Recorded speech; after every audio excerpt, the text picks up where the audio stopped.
There are 21 possible advisors in EU4, 7 for each category, and it's time to rank them in the only objective way possible, a tier list. I will be ranking them combined for both single player and multiplayer, and explaining the nuances where necessary. With that said, certainly among more recent patches we have seen missions, instead of giving conventional rewards such as end of the game modifiers or conditional temporary modifiers, will instead give rewards tied to the level of specific advisor employed. So for example, Netherlands have a construction cost advisor, but only on their artists, because you all know that putting art on your buildings makes the buildings cheaper. And in fact, the better the artist, the cheaper the final building. Snarky comments aside, I bring this up because I specifically will not be bringing up modifiers like that for the rest of the video. If you're playing as the Netherlands, having minus 12.5% construction cost hidden behind a level 5 artist is a very Netherlands-specific buff, and should not count as a contribution to the overall strength of the artists. Meanwhile, if you're playing, say, Japan, knowing that the Netherlands can make their artists cheaper is very irrelevant for your game. And since I'm going for a more of a universal approach here, I will not be considering this. With that said, what will be considered will be the events associated with those advisors. Everything from their level 3+ events to radical reforms. Finally, before we begin, super quick self-shitting time. A like on the video would be appreciated, and a subscription would be amazing if you haven't already. The race to 25k is nearing its conclusion, and I'm still not winning. Please help. I already can't lose this battle. Anyway, enough self-shitting, let's begin with a tiny meta-analysis, because this applies to every advisor. Women and men are now perfectly identical. See, back in the day, to enable cheating you would need to have a female consort that would then be able to cheat on you with a male advisor. So having only female advisors would prevent your wife cheating on you, since lesbians haven't been invented yet, and as we all know, women only have access to 4 people, you and 3 advisors. Now lesbians remain not invented, however turns out Paradox had an update which enabled male consorts to cheat on you too with female advisors, hence eliminating the advisor gender gap once and for all.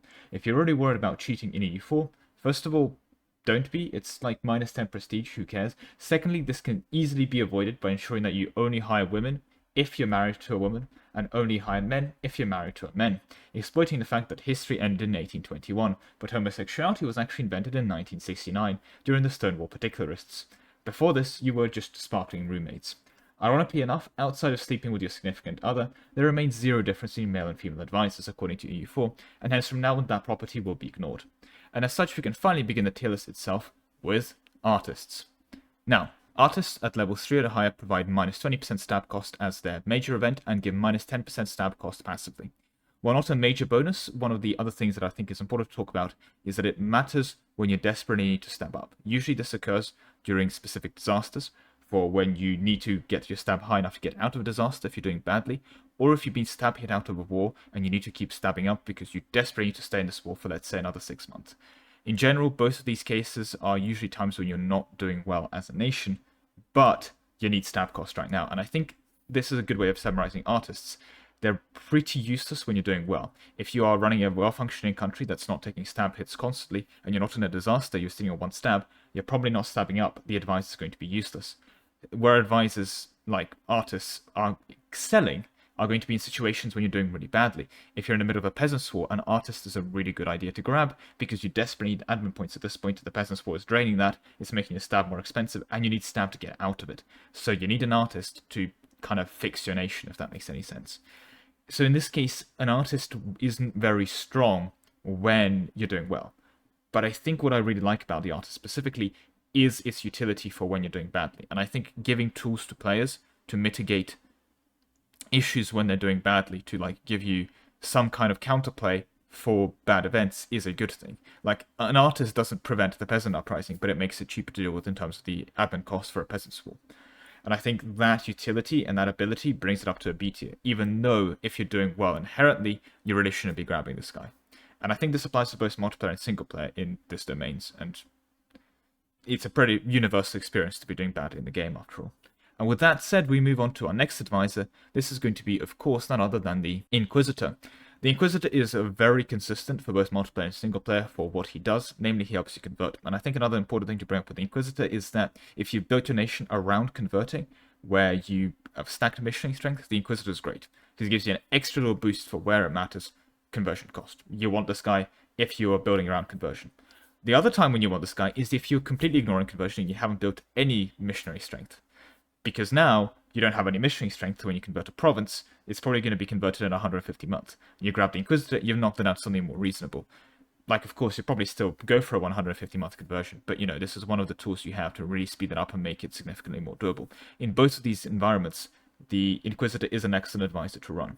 One thing that I think is important to bring up, though, because I've stumbled with this before in a previous video, is actually going to be the event associated with the Inquisitor. At level 3 or higher, the Inquisitor does not give you extra missionary strength. That belongs to the Theologian, and actually makes Theologian a bit more viable in terms of what you should be running, because it's a nice level 3 thing to proc. The Inquisitor, on the meanwhile, gives you Spy Defense, which is probably one of the most useless modifiers in the game. And it's going to sound really ironic even coming from a multiplayer point of view, but when you're counter-spying, you're going to be effective enough anyway that has very minimal difference, especially the 10% that you gain from the event. And in single player, the AI is going to be fabricating claims on you anyway. You're not going to prevent that. You're going to prevent the AI using those claims on you, but you're never going to be able to prevent those claims being fabricated in the first place. And as such, with that said, the actual event associated with the Inquisitor is pretty terrible, so I won't definitely recommend running the Inquisitor for that event. However, it still doesn't knock down the fact how useful 2% missionary strength on just a whim as an advisor is, and it's one of those advisors that you end up running quite frequently, to be honest. An easy A tier for me. And then we move on to none other than the Master of the Mint. Look at him sitting there looking so smug. This guy actually isn't really great. I think he's pretty overrated overall because there's a lot of things that initially make him look better than he really is. See, inflation is bad, and I think inflation, frankly, is actually underrated of how bad it is, but you don't deal with inflation by getting a Master of the Mint advisor. Normally, you pick up a lot of inflation by taking a lot of money from peace deals. You pick up a lot of inflation by having a large gold-based economy, in which case I guess the Master of the Mint's actually weirdly enough fine. But basically, a lot of the inflation that comes in tends to be bulk inflation from taking max money. That's kind of the main thing. To be honest, that's the main cause of major inflation gain, especially within the early game. And that can be addressed by just sitting down at one point and dumping a bunch of monarch points into inflation, your admin points, and getting rid of it that way. So inflation reduction costs would be significantly better. The issue with yearly inflation reduction like that is that if you have really high inflation, a yearly inflation reduction advisor such as the Master of Mint isn't going to address it in any reasonable, effective manner. And if you have low inflation, such as, let's say, you're on like 1 inflation, getting a Master of Mint inflation will address it, but not immediately. You're better off just spending the monarch points, and you're giving up an advisor bonus for like a year just to leisurely get rid of your inflation. Like, yeah, okay, you've done it for free, but what's the opportunity cost of that? The Master of Mint actual buff, at best, can be used as a passive way of mitigating, let's say, gold gain inflation. But at that point, if you're really building around gold gain inflation, you're probably going to have more than 0.1 of it a year, so this is a best in mitigation. And when you are doing that so consistently, again, you're going to have a lot of it, you're better off just burning admin points to get rid of inflation that way. The Master of the Mint really does not function that well at its main job, and I think this is an issue you're going to discover with other advisors that give you yearly buffs instead of a bulk thing for something that's been used in bulk. So it's a weird state. Now, the Master of the Mint, we have to also mention, is going to be part of the Master of the Mint trader combination for getting 200 monarch points, 200 dip, and 200 admin from the Radical Reforms event. For that purpose, he's necessary, but I think that actually isn't too crucial for the actual ranking of the advisor, because in practice, you run the Master of the Mint, you run the trader, you proc the event, and then you move on with your life. That's it. You're done. You're not really running him again unless you're that desperate for inflation reduction, which I feel like is a really rare situation, as is anyway. But that is going to be the Master of the Mint TLDR. And while I have to say he's not as good as the other advisors, he's certainly not completely awful and has his place, a place in C tier. And so we're going to put him in there and move on to the Natural Scientist. We're going to immediately begin by saying, let's dispel a little bit of myth here. The Comet-sighted event is not prevented by Natural Scientist. It is prevented by your ruler having the Scholar trait. Well, not prevented. You can still take a stab hit if you want, if you have a Scholar trait. Well, not necessarily prevented. I think that's the wrong word. The Scholar trait actually gives you 20 admin from looking at the sky when there's a comet. But the Natural Scientist does not prevent comets.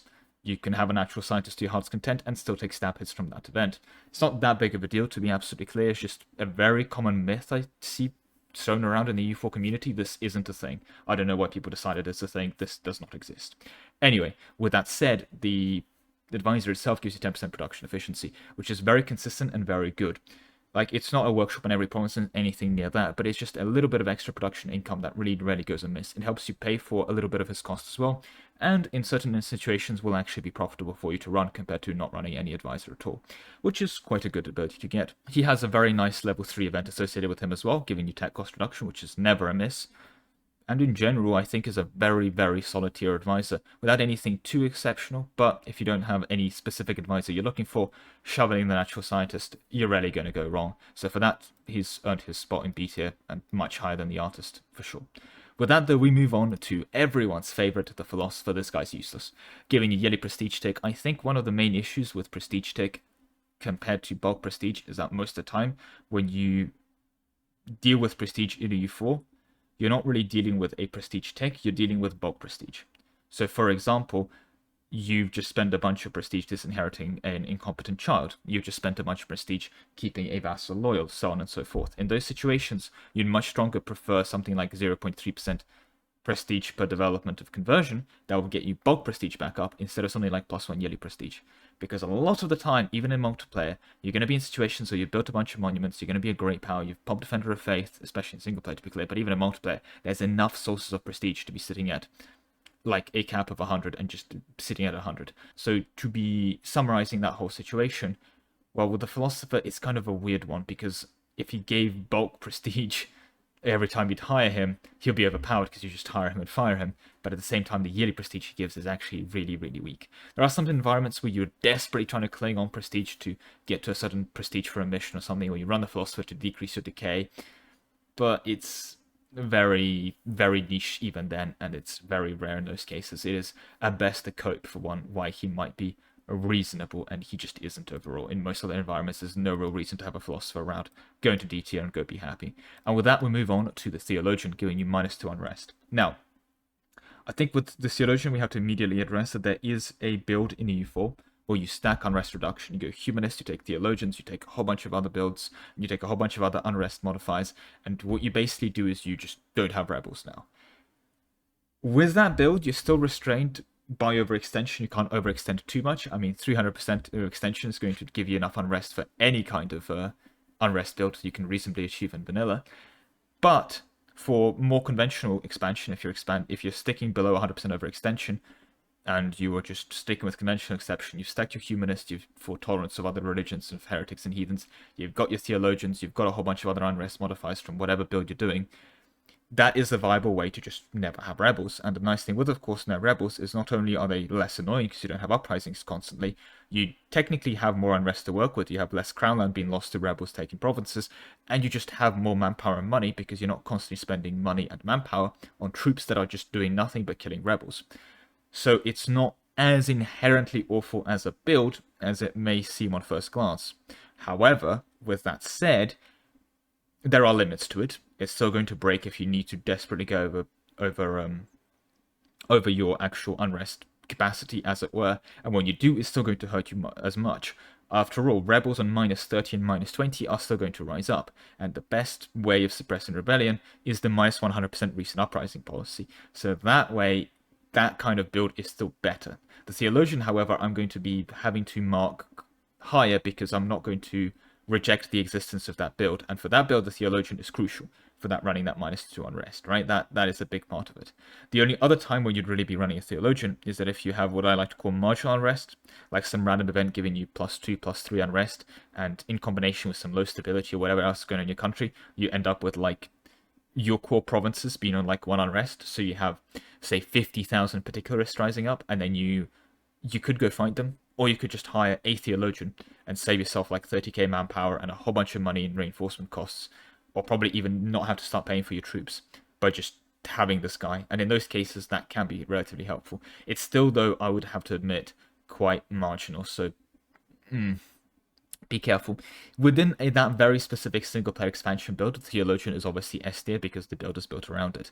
Everywhere else, it really goes down. And I think in practice, I'll be putting the theologian into C tier, mostly held by the viability of that single-player build. Another thing I think is also very important to mention with the theologian is, of course, and this is another big contributor towards C tier, is that you will run this guy at level 3 if you're trying to proc the missionary strength event. That's for 6 years. That can be helpful to get a whole bunch more conversion done, in which case, yeah, you can run this guy, but then bear in mind what's the utility cost of just not running your missionary strength guy instead, trying to proc the event. Because normally you'd be trying to run the theologian, and then the moment he procs it, you fire him, and you get the missionary strength guy to, like, double dip.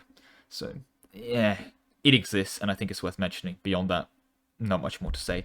And then with that, we move on to the treasurer, giving you 10% tax. Very similar to the production efficiency guy. Very hard to go wrong with him. Tax Meta is a meme and isn't great and isn't too effective, but it's still extra money, and any advisor that can pay for themselves or sometimes even profit you when you run them are advisors I'm going to be considering quite solid, and that's really what the Treasurer does. No frills, nothing too special, but if you have a list of 4 advisors that you want to hire from and you just want to get an advisor for the Monarch points, you're not going to go wrong with the Treasurer, and for that ranking, he's going to go into B tier. I'm going to put him below the Natural Scientist, but still a very respectable ranking nonetheless. And with that, we move on to our DIP advisors.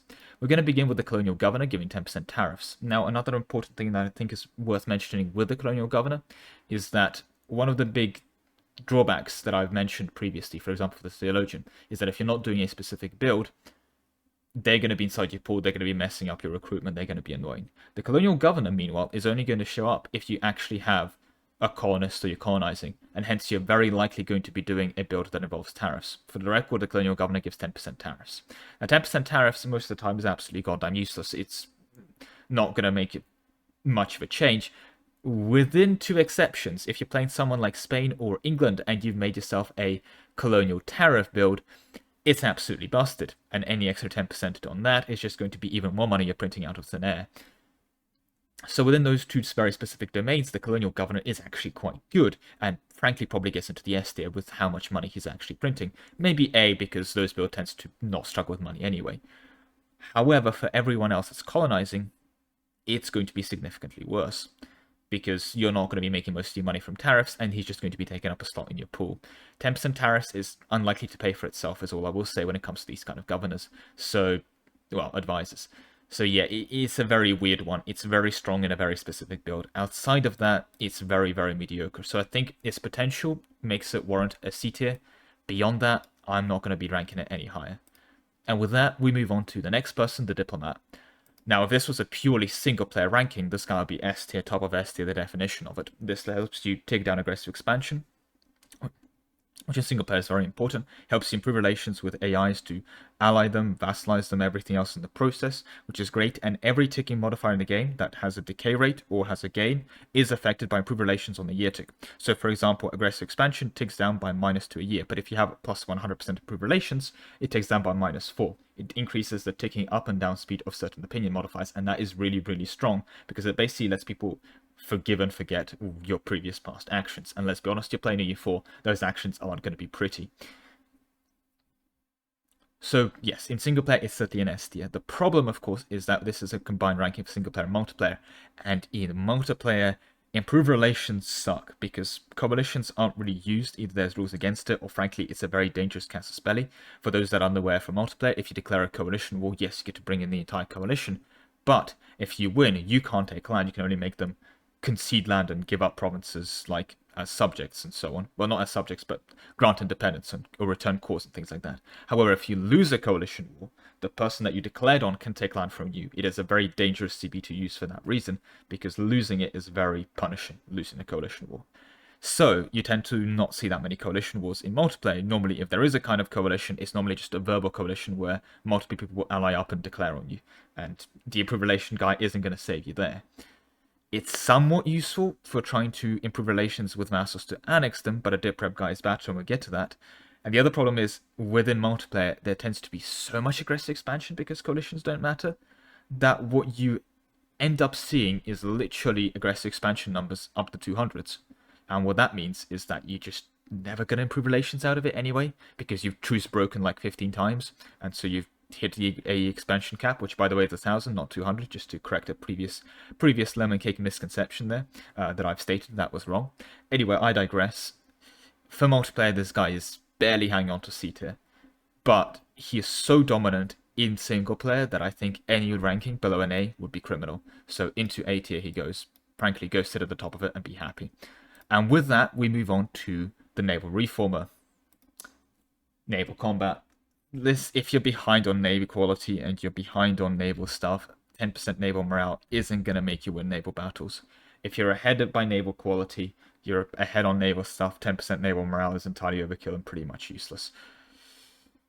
That's about it, really. Nothing too special to say regarding any extra events, nothing too unique that he pops from his level 3 buffs. A D tier advisor, plain and simple. And unfortunately with that, we move on to the next person, the Navigator. He also requires you to have at least a colonist to be able to get him inside your pool, which is helpful. Otherwise, he'd be also messing up the pools for a lot of other people. Unfortunately, 20% colonial range is useful pretty much like once you get your first colony, because then you can use the colonial range from your colony that you've established to colonize again. It's also useful if you're someone like Portugal and you're trying to get to India very quickly, because that means you can kind of space out your colonies more if you're going through Africa. Beyond that, it's very useless, especially past like 1500. Once you've gotten everywhere you want to go, this guy is entirely useless and just going to be taking up your pool. No real advantages can be gained from extra colonial range. It's not even things like ship durability to help you sail around and do a navigation faster. It's just not helpful, frankly, navigators. As ironic as it may seem, because they were really useful historically, the navigator's really terrible. Now, if you're desperately trying to get your first colony out, you're the Ming, you're trying to colonize some extra islands to get to the Americas, or you're Japan, you're trying to get to America again. For that initial step, the navigator's almost mandatory. It's one of the few ways you can get of squeezing out a little bit of extra colonial range. But at the moment you have your first colony down, he's useless. And I think because he's relevant for those first couple steps, he is important enough there. I think that's enough to warrant a C tier and be removed from the awfulness of D tier, but I can't have him any higher than that. And so with that, we'll move on to the Spy Network guy. Frankly, just be patient. At most, this guy will save you 3 or 4 extra months if you're trying to fabricate a claim. If you're inside the Holy Roman Empire, that can get up to 6 months. If you're trying to fabricate a claim, up to 30, because you need 30 to fabricate a claim there instead of 20. But it's not going to be that much of a difference. If your entire campaign is destroyed because you fabricated a claim 2 months later than expected, that's a flaw with your campaign planning, and that's a flaw with how much, well, basically how tight everything you've designed is. You need to give yourself more breathing space within your designs and your aspirations. If they're so pathetic that they're getting ruined by 25% spy network construction speed, that is a necessity. Like, you should not be sitting on that much of a house of cards. That's just bad approaches to the game. You're going to have things that go wrong, and within your domain of planning, waiting an extra couple months for a claim to finish being fabricated, it should be part of your plan, because what happens if your spy gets caught? You've now lost like 20 months instead, right?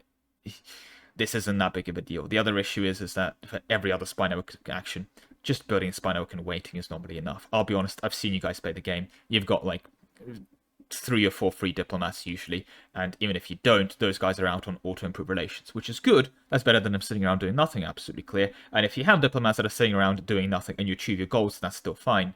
But then don't come to me and tell me that you need spy network construction speed. This is really, really upon the bottom of the barrel for usefulness. The actual event associated with him and the actual buff itself, 25%, is quite nice. It's a big number, as is the level 3 buff that you get a whole bunch of extra spy network construction. I believe it's 15%. I say believe it's 15%. I'm looking at my spreadsheet right now where it says 15%. I don't know why I said that. Anyway, so you can get some decent spy network construction speed, but doing something badly faster doesn't make what you're doing good. So for that reason, we will be putting him into D tier. There you go. Go be happy. And we move on to the Statesman. +1 dip rep. Now, for single player, this is goddamn amazing. Dip rep is used for every kind of interaction with AI. They love this stuff. Do you want to ally them? They want you to have dip rep. They want to elect you as an emperor? Dip rep, please. They want to be annexed by you into your nation? You better have good dip rep. You're annexing a vassal, want it done faster? Grab that dip rep. Again, it's just a very, very nice thing to have. It's a very useful thing to stack. It's really good in single player. It is an easy S tier for single player. For multiplayer, it's also really good, because in multiplayer, you definitely will have 1 or 2 subjects that you've grabbed to save yourself admin points, and this is going to help you annex them faster. It's going to let you basically ally those AIs, if there are any that matter, to help you ally with them, so it's still useful in that regard. In multiplayer, it is still basically useful for annexing your subjects faster, which helps you scale faster, and that's good out of a dip advisor. So for multiplayer, I still think that faster annexation speed gets in between C and B tier, but the absolute S tier ranking for single player means that any ranking, again, below an A is absolutely criminal. So go in there and go be happy. Again, though, to just clarify, if this is single player, these 2 guys are obvious S tiers. But no, for multiplayer included, we're going to have to knock them down to A. And with that, we move on to the trader. 10% trade efficiency. it's consistently really good. So consistent, in fact, that even in single-player and multiplayer environments, well, multiplayer you definitely run this guy 99% of the time, but in single player, you will consider running this guy instead of running dip prep and improve relations, simply because it's a consistent and nice boost to money. Trade is the best way of making money in the game, and boosting that by 10% is very consistent and very good. It's a cut up above the rest for the production efficiency and tax, and the fact it's able to compete with the dip rep and improve relations advisors means that it's honestly earned its spot in the A tier.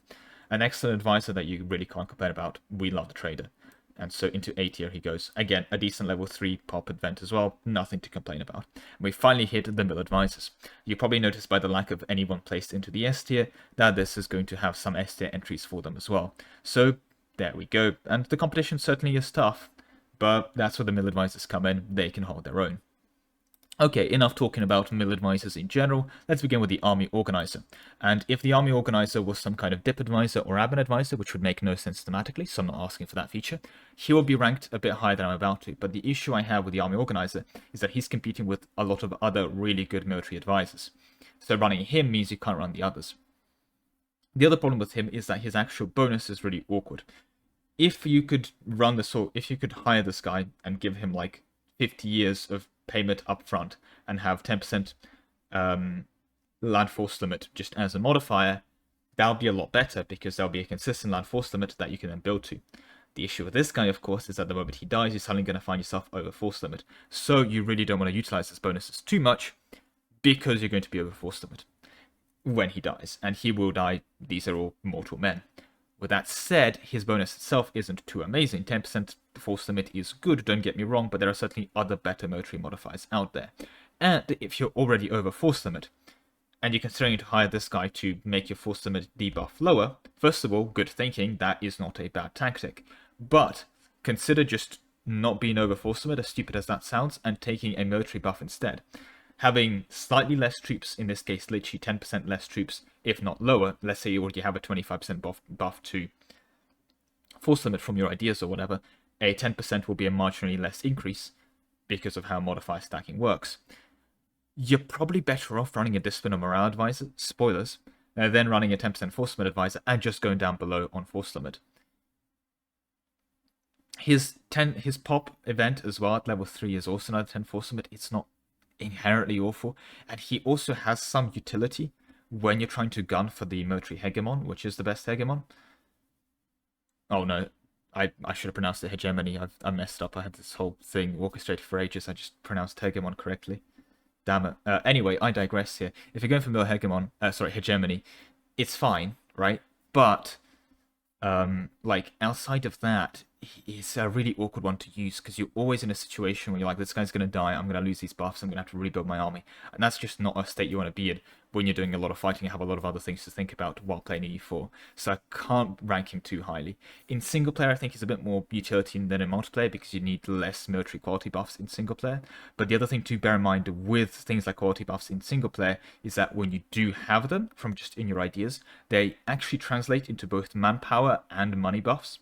Because having quality buffs in your ideas means that sure, you don't win wars that you were not going to win anyway. Like, you're going to win a war in single player against an AI because the AI is going to do some stupid stuff, not because of quality differences. But if you have quality differences, you're going to lose less men and less troops in the process, and that's a good thing. That's going to save you money and manpower for the future.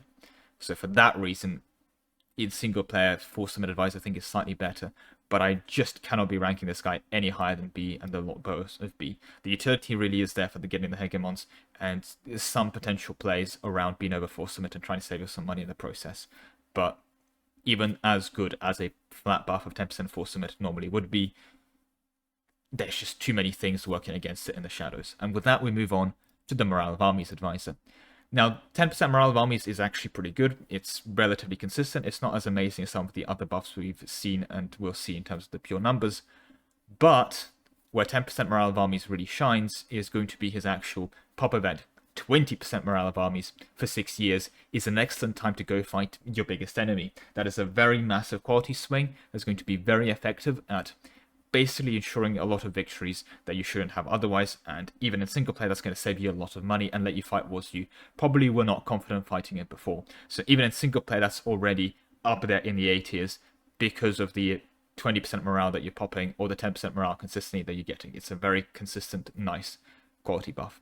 For multiplayer though, if you butt around discipline, which a lot of buffs that are met, not a lot of buffs, a lot of builds currently are very discipline heavy metas anyway, it should have been a mixed morale and discipline meta, but from my personal experience, I've seen a lot more discipline builds, just I guess point of preference, than I've seen morale builds. So running a lot of quality economic into offensive, for example, this means that you're going to be naturally low on morale, and hence starting a morale advisor lets you mitigate that a lot more than going all in on discipline would be. So he still works really, really well in multiplayer in this environment, and again, no one's going to turn down an extra 10% morale or 20% morale from the event in multiplayer at all. Now, I don't think he quite makes into the S tier. There are two other military advisors that are significantly more dominant. You can probably guess one of them, and I think one of them will be a surprise for you. But the Army Reformer is certainly a very consistent A tier advisor that you're never going to go wrong with grabbing. So I'm going to be putting him probably between the middle of A tier for where the placement will be going. And then we move on to the discipline guy. 5% discipline is a very, very disproportionately large buff to get from an advisor. It is really strong and should not be underestimated. In discipline builds, it's even more amazing. In non-discipline builds, it helps you catch up. This is just a really, really consistent, I want my troops to fight better advisor. And where this guy shines above all else is the absolute win button that he pops. The Prussia in a bottle, the 10% discipline event. This event is genuinely going to change a hopeless war into an easy win, and can change a unconceivable war into a fightable war. 10% discipline is an absolutely massive swing. It is literally the full bonuses of late Prussian militarization. It is incredible. Entire monuments that are overpowered for Zoroastrian give you 10 discipline. 10 discipline is absolutely massive, do not underestimate it. And the guy himself also comes in with 5. He on his own is just absolutely busted, and especially for single player as well, because it's just going to let you fight so many more AI for your blobbing campaigns. And in multiplayer, it's going to let you stab your enemies around you. Discipline event, discipline advisor, what can I say? The perfect advisor. Go into S tier and go be happy about it. You missed the S tier poster chart. Should already have him instead of the S number there, just have discipline advisor, the tier. With that though, we move on to the Grand Captain, minus 10 land maintenance modifier. I think genuinely quite underrated. Army maintenance is going to be one of your bigger expenditures into the game, and reducing it by 10% is quite effective. Especially if you already have other land maintenance reduction modifiers, this modifier becomes significantly better. As always, with reductive modifiers, stacking them is significantly better than stacking positive modifiers. If I have, right now, 0% land maintenance and I reduce it by 10, and I was spending 100 ducats, I would be spending 90 ducats, so this saved me 10 ducats.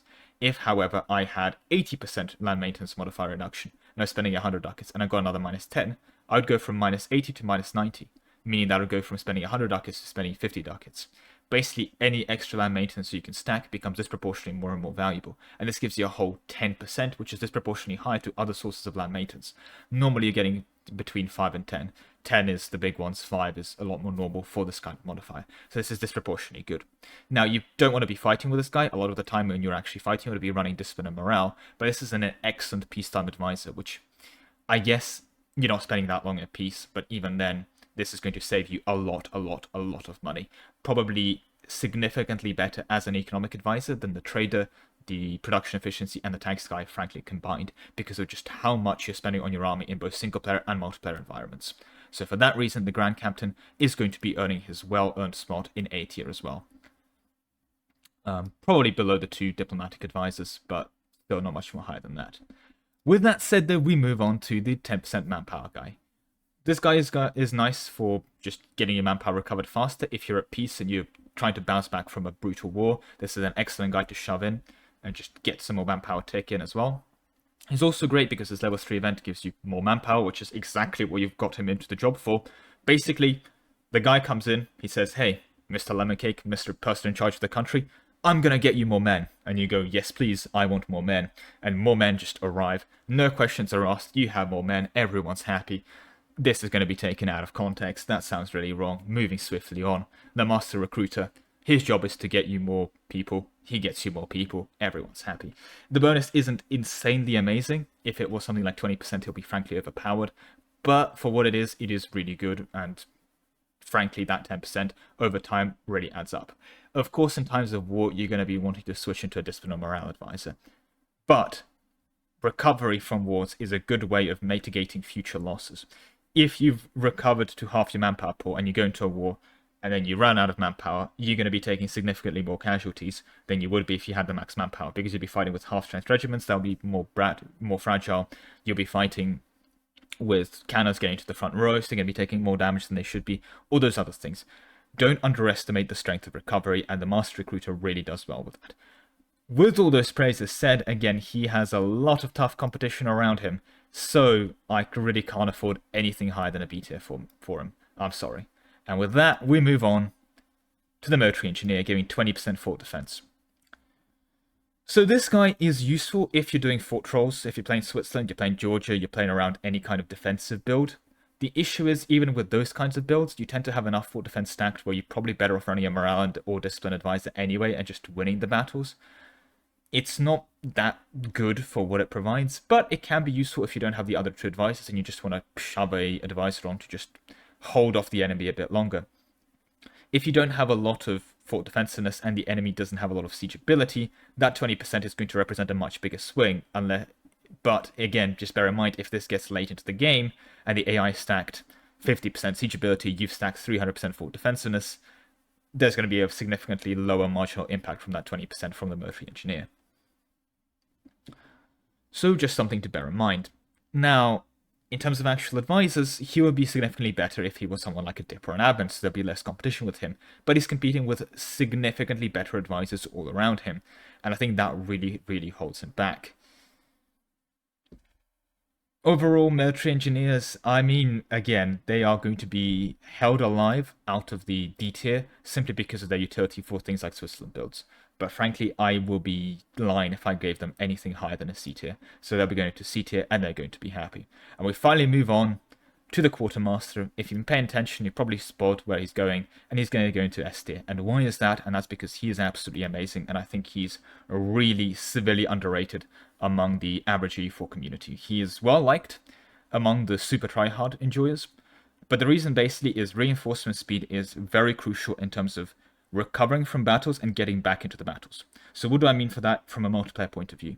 Now, when you go to a big battle multiplayer, you take 50k casualties on each side, you take a step back, and then you need to recover your troops before you go into a battle again. However, you're not always dictating the tempo of combat. If anything, you want to be the one dictating the tempo of combat. And the way you decide this is when you decide when engagements are happening and so on and so forth, is going to be that, well, you're not going to engage unless your troops are recovered or unless you know the enemy has recovered less and you want to be pushing it. Recovery speed is really crucial for fighting wars well. Because if you have a bunch of regiments that were on 1k strength, they got beaten down to 200, and they need to spend 8 months to recover, well, if you go in before those 8 months tick up, or if you're in enemy territory, they only recover 50, so they need 16 months to fully recover, it's going to be pretty brutal to you. 33% manpower, 33% recovery speed, however, means that compared to a full recovery time of 10 months for a zero-strength regiment, you're going to be now recovering in 7. So you've saved yourself 3 months worth of recovery. And if you have other reinforcement speeds, buffs, which you tend to at least go for some, this really, really helps. Where this advisor really shines for multiplayer, and this may sound incredibly sweaty, but if you're doing this, it's really effective, and you should try and learn to do this. This will genuinely improve your ability to fight late game wars, is to be running either a morale and quartermaster advisor combination, or a discipline and quartermaster advisor situation. So what happens is, when you go into a battle, and usually there's a big preamble of, okay, these guys have started moving, all right, we can see them because it's lagging, because there's 15 player wars going on. You switch the quartermaster into your morale or discipline, like right now, just click on the guy and fire him, he goes back into your pool, and that's important. You fight your battle with the morale and discipline. The moment the battle's over, you guys are retreating, or you guys are, like, recovering, you know, going out of the reinforcement stacks, you go into the other positions, shove this guy back on, and you're going to recover 33% faster, relatively for free if the opponent isn't doing that. Because chances are your opponent is also going to be running discipline advisors and other things like that as well. So it's something that you should be doing just to really speed up your recovery. And this is where we need to talk about the actual importance of fighting with full stack regiments. This is why shift consolidate and consolidating your armies before battles is so crucially important. There's a limit of how many troops can be in the battle. And if I have 80k men in half-strength regiments of 500, they're going to put 500 strength regiments into the battle against the same 80k that has full strength regiments, right? But those half strength regiments are going to fight with half strength. They're going to deal half the damage, and they're going to die in half the time. And so they're going to take disproportionately more casualties than the same exact amount of manpower, just consolidated into full strength regiments. Having full strength regiments is really important. And at the end of the day, having manpower in your pool and having money in your cash reserves doesn't matter if those troops and resources are not on the front line. And this is what the quartermaster achieves. It gets you your men into the front line, it gets you your money into the reinforcement rate. Again, that's really what you're looking for here, and it's just so incredibly effective, especially if you're playing around with something like Wind Hussars that have a much lower reinforcement rate.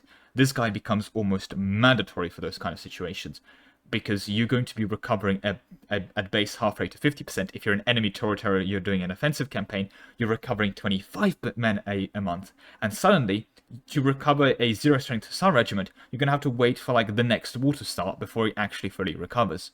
And that's assuming you have all the manpower and everything in place for it. So yeah, no, this guy is good. But that's all multiplayer. For single player, well, you're consistently fighting rebels, you're consistently fighting AI armies that you've stacked down, and so on and so forth. You're taking a lot more troops. And while it's less of a pressure there to recover, what I tend to find in single player, especially if you're really aggressively expanding and have a lot of rebels to fight, what starts to happen is you're going to start engaging those rebels with not full strength stacks. And this is also where the quartermaster can really, really help if you're not paying that much attention to it, is that he's going to help you recover a lot more men into those armies as you're fighting your rebels. He's also going to let you recover a lot more men into your armies when you're fighting AI. Now, we all want to say that we're playing the game optimally. We all want to say in single player that we're microing every single rebel engagement, we're microing every single war against AI, but we're not. When you're invading Russia for the fourth time and you have to go micro stacks in Siberia, you kind of just shove them, you right click on a fort and you go do something else that's going to not give you a brain aneurysm. In those kind of environments, reinforcement speeds are really, really good at letting your men recover if they've come up to any accidental battles on the way, and then after those accidental battles, recover faster so the AI doesn't bounce back and smack you again. Remember, any troops you put into your armies faster save you a lot of manpower and money in the long run, because you're still going to spend that manpower and money recovering those troops. It's just the fact that those troops fought without fully recovering is going to substantially cost you a lot more in terms of those resources like manpower and money. So even for single player, this guy is an excellent advisor to have.